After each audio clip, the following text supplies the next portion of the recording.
Hi guys, welcome to part 3 of this dress tutorial. I hope you enjoy it.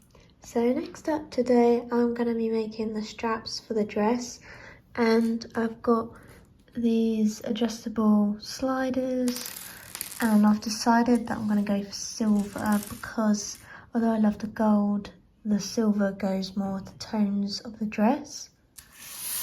And you can get these online.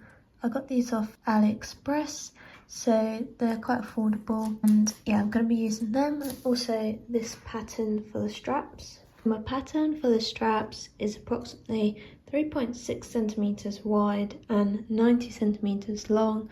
This is my go-to strap pattern, so once you've got one made you can keep using it, and it's basically going to fold over this and then fold in half, and then we can slide through our slider and our ring. And I'm going to use the underlay lining fabric for the straps. When you make your straps you also need a tape maker set, which just makes it a lot easier to use. So these are all the things you need for your straps, and you also need an iron as well, and of course your sewing machine. Just got this thread which will match my fabric, and I'm going to cut out the straps.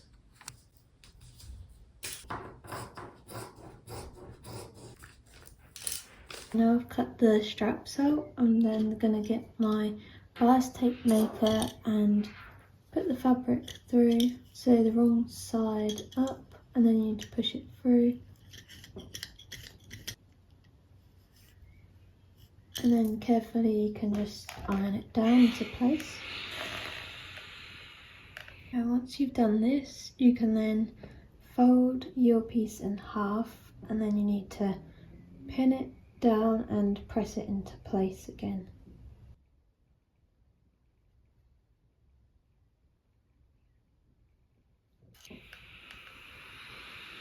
And now once you've folded them over, you should have two pieces for your straps, which we're now going to sew up. Next up, I'm going to sew the strap down. When I sew, I just want to catch all the layers and get nice and close to the edge of the strap.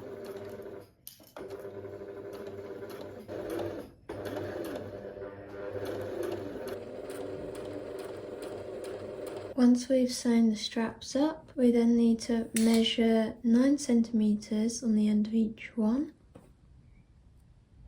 And I'm just going to mark that with a pin. And then do the same on the other piece. Then you're going to cut these pieces where you marked 9 centimeters. And then you can get your ring loop and just fold it round. And you can do the same with the other side. Just make sure your stitching is on opposite sides to each other, they're not both the same. And yeah, then we can look at putting the slider through. You can just pin these into place so that they're ready to go. And the next part, you now need to measure 43 centimeters. And I'm just gonna put a pin there where that is. And then I need to do the same for the other side. Now I've got two pieces and they're 43 centimeters. Now I'm going to cut these. Just get rid of the piece that I don't want. So to make the strap, we're first gonna get our strap and slider. Just thread that through and then pull that through. Make sure your stitch lines are on opposite sides again, and then get your ring loop and you can pull that through. And then I'm just going to make some room here by pushing this up so we can get the material back through there. And on the slider I'm just going to grab this little bit here, push it through the top hole, and then it needs to go back round down on itself again through the second hole.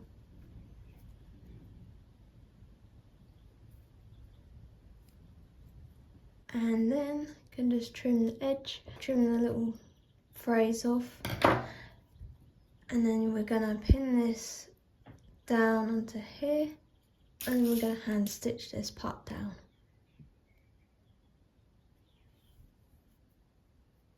As you can see, we now have our adjustable slider. This fabric works quite well as a slider because it's not too thick and it's quite slippery. So yeah, now we're going to hand sew them down.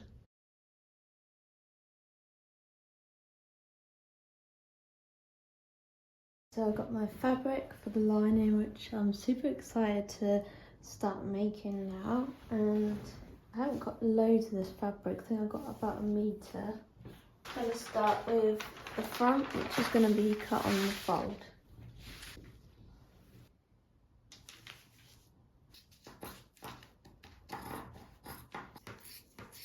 And next we're going to cut out the back piece, which is cut 2. After you've cut the lining out, we're then going to work on cutting out the embellished overlay fabric, which is very exciting. So when you cut this out, I would recommend making sure that your patterns are underneath the fabric so that you can tell where the fabric motif is going to sit. So for my front pattern, I've actually copied out the other side of it so that it wasn't cut on the fold and it was just spread out flat, because then I can see where the motif and embellishments are going to be on the dress. And also I want to get the dress symmetrical and make sure that the pattern is in the middle of the dress, in the centre, and that it sits correctly. I've pinned the front and back into place, and I've just kind of worked out that I want this pattern to be in the centre of the dress. So I've just copied another side of the pattern out to create a full piece, because cut on the fold I couldn't quite visualise it. Yeah, you can see I'm trying to get this symmetrical, and the back is cut 2.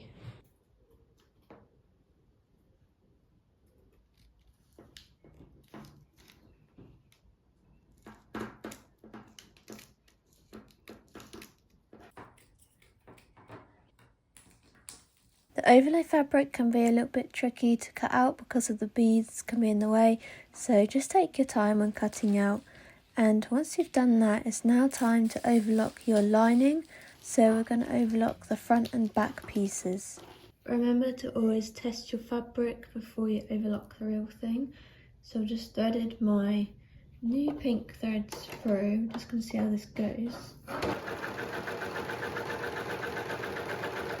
So I definitely need to change my settings on my overlocker, because that is not what we want. I'm going to try again with a different setting.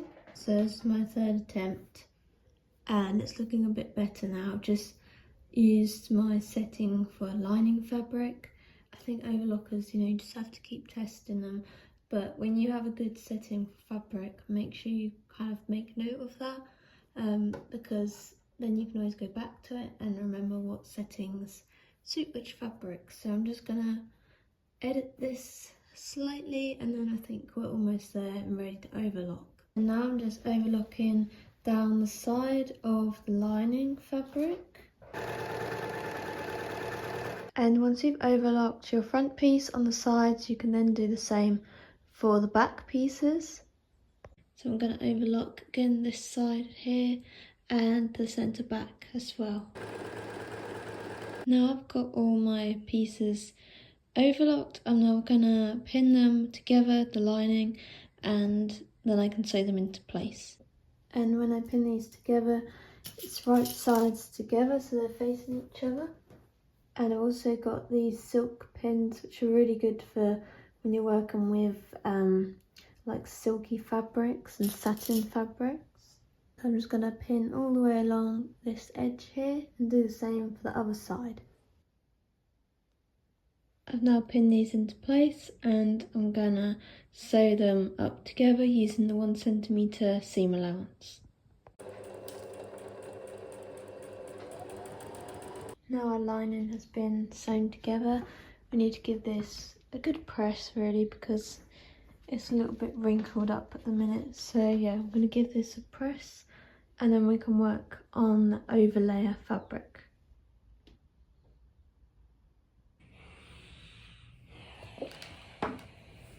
The next part of the tutorial is now to sew up the front and the back pieces of the overlay fabric. And I have these clips which I've used instead of pins just to help keep it in shape, because the pins just fall out. So these clips are really handy, and I'm going to clip that all the way down so that the front and the back are together, right sides facing, and I can sew this down on my sewing machine with a 1 centimetre seam allowance.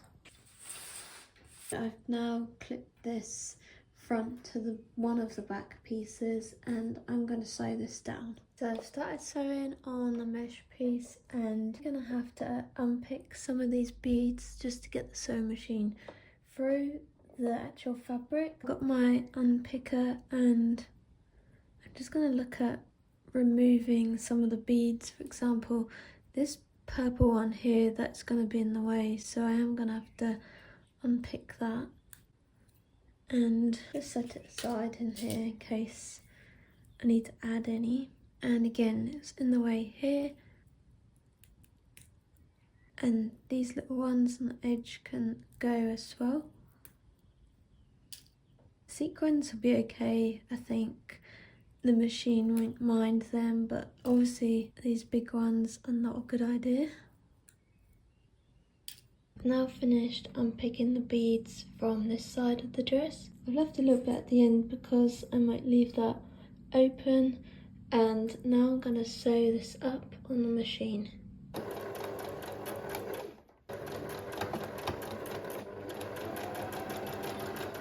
I've now sewn down this side seam, so I'm going to do exactly the same for the other side, unpicking some of these beads so that I can attach it to the other back piece.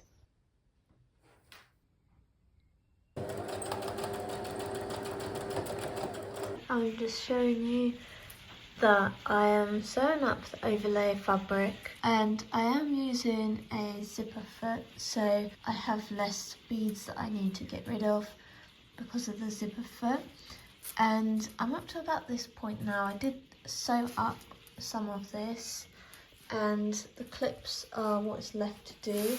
Obviously the dress is quite long, so there is a bit left, but literally I just need to unpick any beads that fall into the seam allowance, and then I can sew it up. For example, these small beads here are going to get in the way, so I need to take them off. Just going to keep them in there in case I want to add any more on, or in case I want to use them for a different project. And this one especially, that's going to get in the way, so I'm going to unpick that. And it just takes a little bit of time. It's a little bit of a slow process, but it's not too bad. So here I've got a bit of space to sew down. There are sequins, but my machine can sew over them, so they're not a problem. Next, you want to pin your overlay fabric to your lining. Make sure that the seams line up and that the layers are the right height. Again, I've used my clips to put this into place so that I don't damage the fabric and so it can be more secure. I'm then going to sew the 2 layers up along the top and just stitch them together. So next up, I'm going to pin the overlay fabric to the lining at the back. Now I've clipped the 2 layers together, I now need to sew in the seam allowance. I need to sew these 2 layers together, so I will have to unpick some of the beads that fall in the way. For example, this little one here is going to be in the way. So again, you need to go through this process if you're working with this kind of fabric, and once that is stitched down, we can then look at putting the zip in. This is the dress so far. It's coming together and it's good to see the shape starting to take place.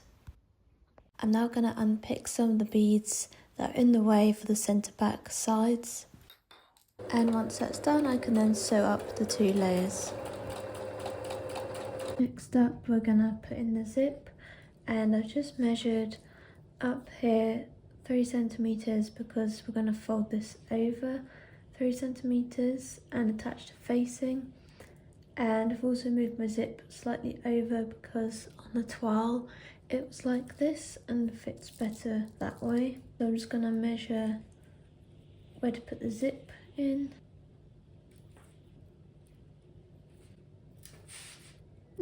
just doing the same for the other side of the zip and just measuring 3 centimeters.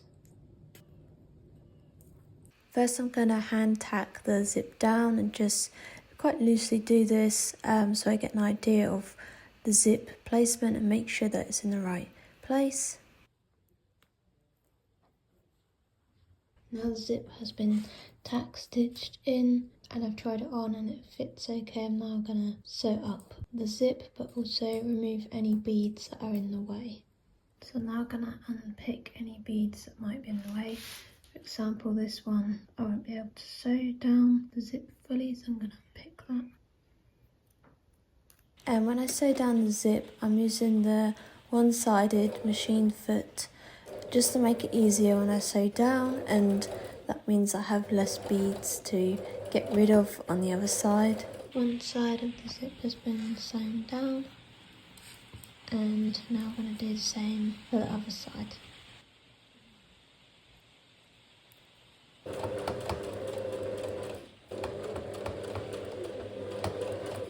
Thank you for watching part 3 of this tutorial. Make sure to watch the final part, which is part 4, and see the final dress come to life.